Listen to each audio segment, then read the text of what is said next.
Hello YouTube. I want to continue my discussion on moon worship in Islam. In the first episode, I discussed how Islam is derived very much from Sabaean moon worship.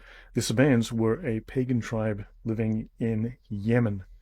This tribe invaded Eastern Africa, Northeastern Africa, Ethiopia, and they converted the Ethiopians at that time to their paganism, and then eventually the Ethiopians became Christians, and the Ethiopians then invaded Yemen and southern Arabia and brought Christianity with them. So let me continue here with the Aksumite kingdom, which at the time was the fourth most powerful kingdom in the world, and one that you've never heard of. Now, the Aksumite ruler was called the Negusa Nagast, the King of Kings. King Ezana ruled from 320 to 360 AD, and he converted to Christianity as verified by these Aksumite coins. Ezana originally had coins with pagan disc and crescent. Of course, the symbol should be familiar to you as the Islamic symbol. His later coins have crosses on them. As we can see here, there are numerous examples of the coins with the crescent and disc, and here we have examples of, after his Christian conversion, he now has coins with crosses on them, as you can see here. Right, so his coins now have crosses on them. Ethiopia, very likely the very first Christian state. It became the first sub-Saharan African state to embrace Christianity, and he proclaimed Christianity as the state religion in the early 4th century. Now, what is really interesting, if we go to, let's go to Google Maps. I want to bring your attention to Jubail here on the east of Saudi Arabia, and I also want to bring your attention to this area in Jordan, in the Hara Desert. The very earliest Christian inscriptions in this region are from the 4th century, and in fact here an inscription is found by very early Christians, and they call Jesus Isa, which is the same name that Jesus is given in the Quran. So this is a very, very unusual archaeological find. Go and check my previous upload on the channel a week or two ago, where I discussed the earliest inscription of the name of Jesus. And this is the Hara Desert in Jordan. So, and that's a 4th century inscription by these converted Arabs. Then we've got Jubail in the 4th century has the following. A 4th century Assyrian church discovered in Saudi Arabia. So somewhere in the 1980s, I believe, a group of people attempting to dig their vehicle out of the sand uncovered this church. And this is a very, very early church with numerous cross inscriptions. It has been vandalized by some of the local Arabs since it was discovered, and a fence has been put up around it to try and protect it. However, this is very, very distinctly a Christian church. So we do know from this evidence that Christianity was present within the region and established within the region very early on. So roughly about the same time that Christianity was present in Egypt, it was also present in this part of Africa. And as we will discover, these Africans here controlled significant portions of Arabia and had influence all the way to India, Rome, Greece. So they had significant trade networks, and they influenced large parts of Arabia. Let me continue. For a century prior, Roman traders had brought knowledge of the Christian religion to the Aksumite mercantile network.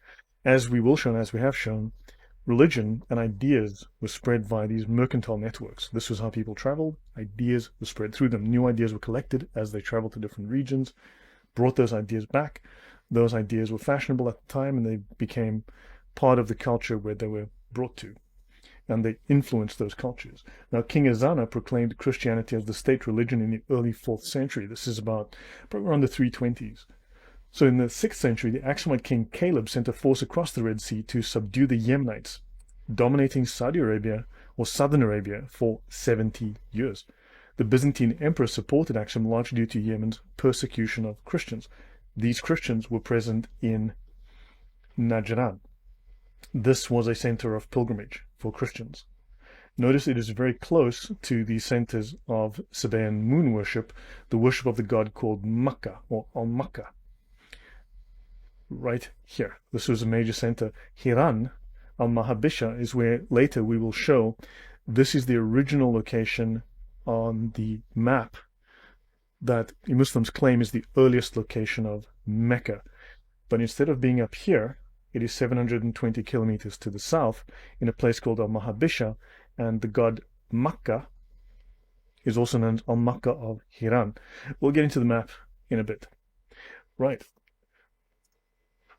Now, the first church in sub-Saharan Africa, I've covered that in the previous episode, so have a look at that.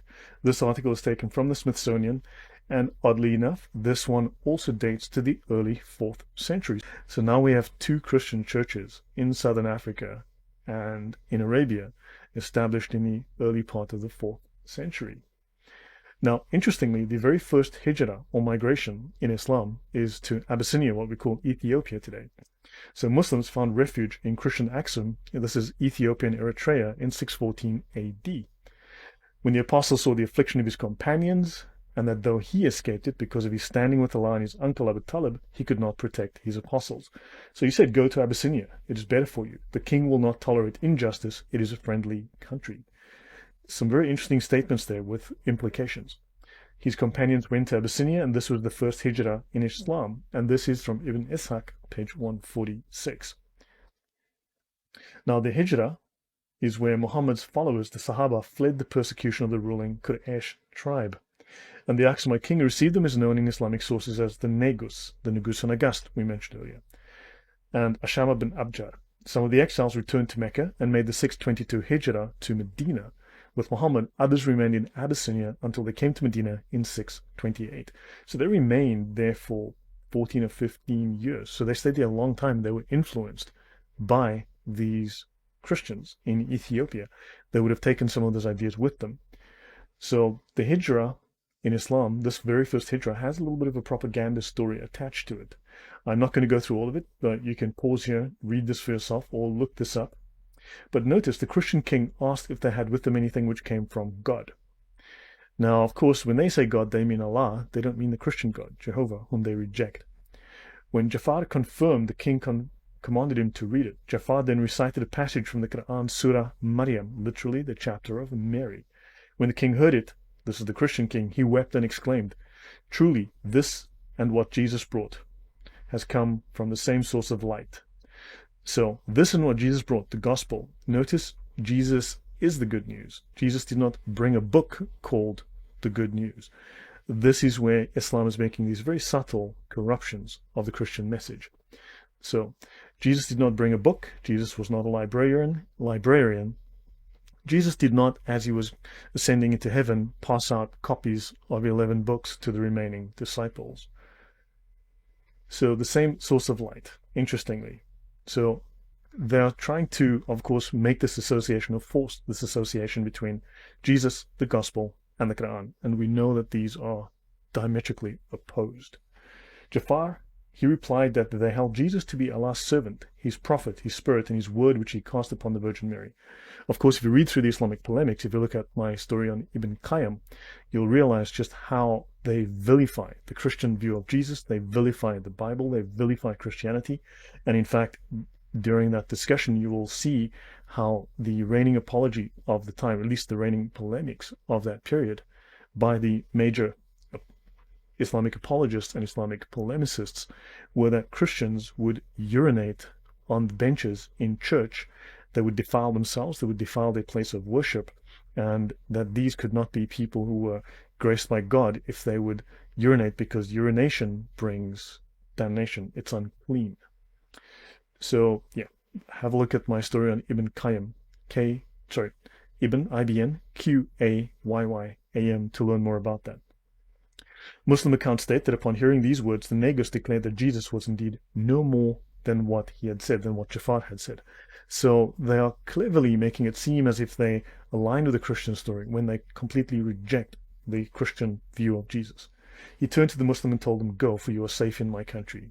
So, Trojan horse. Now, there are some numerous Islamic links to Ethiopia. For instance, the Christian community in South Arabia at Najran was perhaps the oldest Christian community in Arabia, and whose persecution by the Jewish king Du Nawas. Now, when they say Jewish, this well may be a heretical Jewish sect. It very probably is. I don't think this would be orthodox by any means. So Du Nawas is mentioned in the Quran, appears to have been a mixed community. There's no doubt that many of them were Nestorian Christians. Well, now when we say Nestorians, are they heretical? Are they considered true Christians of the day? Or, well, those are questions which we will have to deal with later. Well, others clearly were monophysites, more or less related to the monophysite church of Abyssinia. So the Ethiopian Orthodox Church, the Tewahedo Church, where the word Tawhid comes from, is monophysite.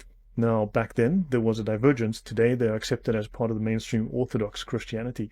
However, there are differences. They have a very strong Jewish leaning within their Christian practice, and numerous of the Islamic practices very likely derive from this particular form of Christian worship. We will get more into that at another time. In international trade, Abyssinia was the destination of one of Qusay's 4 sons, who, according to Ibn Habib, was Abd Shams. Trade relations in Makkah and Ethiopia went back to the late 5th or early 6th century. In fact, it very likely went back much earlier, because don't forget, the Yemenis invaded something like in the 1st millennium BC. So there were connections between that part of the world and Arabia, at least southern Arabia, for 1600 years prior. Now, Mecca was not established until much later, and so trade very likely in that part of the world was much earlier prior to that. Now, the Arabic Injil, the word Injil, resembles the Ethiopian Wanjil, Injil, Wanjil. The word had already been introduced into Arabia by Ethiopian Christians at the beginning of the 6th century. However, we do know already that the Ethiopians had an established Bible, and this we also know because they had established a church in the early 4th century. Christianity was part of Ethiopian practice in the 3rd century already. So Christianity was established in what we call Ethiopia today, and obviously there was some sort of influence within Arabia well prior to the 6th century, so this date is very late. The generally accepted origin is Greek Euangelion, or the good news, entering Arabic via the Ethiopic Wanjil. According to Arthur Jeffrey, the long vowel ending in Wanjil, like the second syllable of Injil, is a close resemblance, closer than the Syriac root, because people think from Greek to Syriac to Arabic, whereas in fact Ethiopic contains all the sounds of Arabic, and the two are far more related as languages. I may have discussed it, but I will probably mention that again because I have brought up information about that, the close connection between Ethiopian and Arabic. Abyssinian, philologically. Ethiopic, the ancient language of Abyssinia, is the most closely related to Arabic of all the Semitic tongues. So this makes a good case for the Euangelion, the good news, entering Arabic via Ethiopic, the Wanjil. So Old Ethiopic is the most closely related to Arabic of all the Semitic languages. Ethiopic and Arabic with the language of South Arabian, blah, blah, blah. Okay. So hopefully that you can see this connection, this very strong connection. There's more to that. Now, let me see. So from the ancient Ge'ez, but it was presumably this ancient language, Ge'ez, which is the language of Ethiopia, with which the Arabs were in contact in pre-Islamic days and during Muhammad's lifetime. These contacts, as a matter of fact, were fairly close. Prior to the birth of Muhammad, the southern portion of Arabia had been under Abyssinian rule. Tradition relates that Muhammad was born in the year of the elephant, when Mecca was saved from the Ethiopian army, which marched up under Abraha to destroy the city. We will certainly get more into Abraha and his story and the history related to him later. It is practically certain that there were trade relations between Abyssinia and Arabia at a much earlier period than the Aksumite occupation of Yemen. And that goes back to the 2nd and 3rd centuries. So this is, again, that 6th century date we just saw, this is much earlier. And that friendly relations continued in spite of the year of the elephant. And this is clear from the fact that Muhammad is said to have sent his persecuted followers to seek refuge in Abyssinia, and that the Meccan merchants employed a body of mercenary Abyssinian troops. So there are connections. Let's have a look at a couple more. Muhammad himself had personal contact with people who spoke whatever that is, okay? And this seems to be indicated from the fact that tradition tells us that Muhammad's first nurse was an Abyssinian woman called Ayman, and that the man he chose as his first muezzin, this one who announces the call to prayer, was Bilal al-Habashi, an Ethiopian. And the tradition already noted that the prophet was particularly skilled in the Ethiopic language. So according to Islamic tradition, the two languages that Muhammad, the prophet of Islam, spoke was Arabic and Ethiopic. So very interesting, right? The woman who was with him from his birth until his death was an Ethiopian woman, Ayman. There are other stories, of course, when he listens to Christian men recite the Bible. It is known within that region that the Bible was read in the Ge'ez, and it was then paraphrased into the Arabic. So not an exact translation, but paraphrased into Arabic, so it's therefore they could have gotten drips and drabs out. There definitely was a Ge'ez Bible, and of course when the army, thousands of men, went across into Arabia from Ethiopia, they would have taken clerics with them. They very likely took Bibles with them to practice their religious services, right? And there's a couple more. For instance, the Kaaba was supposedly repaired by a Christian Ethiopian. So I'll pause here, and I will then continue with this afterwards. And hopefully this was interesting, just to end off this section, to give you some more connections now between Arabia, Southern Arabia, and Africa. And I'll see you guys in the next episode very shortly. Thanks.